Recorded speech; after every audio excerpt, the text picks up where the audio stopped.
Yemek odasına ve mutfağıma hoş geldiniz. Bugünkü tarifim bu görmüş olduğunuz mis gibi patatesli ekşili sulu köfte yapacağız. Buyurun yapımını görelim. Malzemeleri görüyorsunuz. Az malzemeyle koca bir tencere yemek yapacağız. Öncelikle karıştırma kabımın içinde 300 gram kıyma var. Üzerine bir baş kuru soğan, 4 diş sarımsağı küçük küçük doğradım. 3 yemek kaşığı da çiğ köftelik ince bulgur ekledim. 2 tatlı kaşığı kadar pul biber ekledim. 1 tatlı kaşığı tuz ekledim. Karabiber. Güzelce hepsini özleşene kadar yaklaşık 5 dakika kadar yoğuralım. Hiç yumurta kullanmadım fakat dağılmayacaktır. Güzelce yoğuralım. Yoğurduktan sonra mümkünse yarım saat dinlendirelim.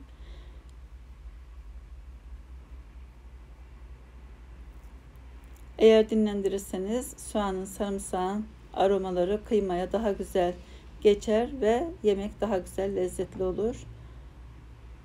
Kıymayı dinlendirdim. Şimdi tepsiye biraz un serpiştiriyorum.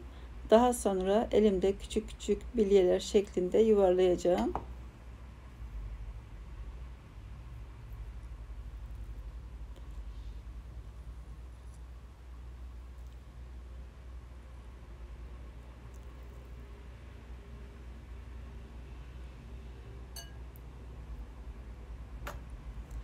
Bu şekilde hepsini bitirene kadar yuvarlayalım.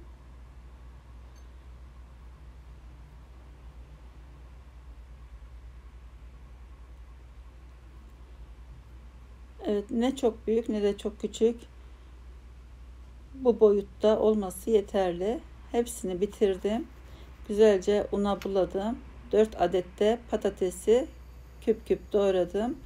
Daha sonra tencereye yarım çay bardağı kadar zeytinyağı ekledim. İyice ısındıktan sonra 1 yemek kaşığı karışık salçayı ekleyerek güzelce salçayı kızarttım.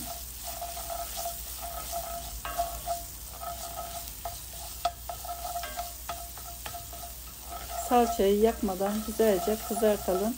Salçalar kızarttıktan sonra üzerine 4 adet küp küp doğramış olduğum patatesleri ekleyelim ve 1 dakika kadar bu şekilde kızartalım. Patateslerle salçayı güzelce bu şekilde karıştıralım. Kızarsın.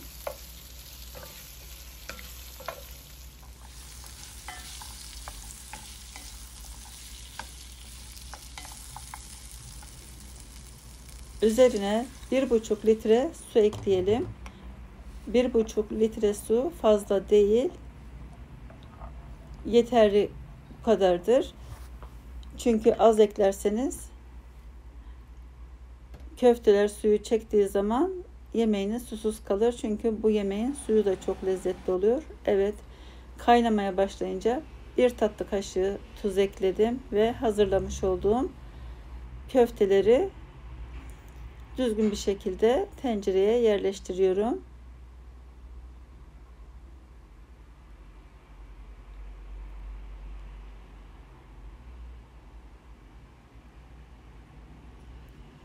Evet, hepsini boşaltalım dikkatli bir şekilde. Şöyle çok hafif dikkatli bir şekilde karıştıralım. Daha sonra kapağını kapatalım. Patatesler yumuşayana kadar yemeği pişirelim. Evet, kontrol ettim. Gayet güzel pişmiş. Patatesler de yumuşamış. Şimdi 2 adet limonun suyunu sıktım. Şöyle çok hafif karıştırıyorum ki köfteler dağılmasın. Patatesler de çok iyi pişmiş çünkü. Ocağın altını kapattım. 20 dakika dinlendirdim yemeği. Dilerseniz üzerine ince doğranmış maydanoz da serpiştirebilirsiniz. Gayet güzel, çok lezzetli, bereketli bir tencere yemeği yapmış olduk. Denemenizi öneririm. Görüyorsunuz suyu da yeterli. Tam kıvamında olmuş. Umarım sizler de bu tarifimden denersiniz. Gerçekten çok lezzetli. İzlediğiniz için de teşekkür ediyorum. Eğer tarifimi beğendiyseniz beğen tuşuna basıp, abone değilseniz de abone olup bildirim zilini açarsanız tariflerimden anında haberdar olursunuz. Yanında güzel bir pirinç pilavı, bol yeşillikli bir salatayla menü hazırlayabilirsiniz. İzlediğiniz için teşekkürler. Başka tariflerde, başka videolarda görüşmek üzere. Hoşça kalın. Afiyet olsun.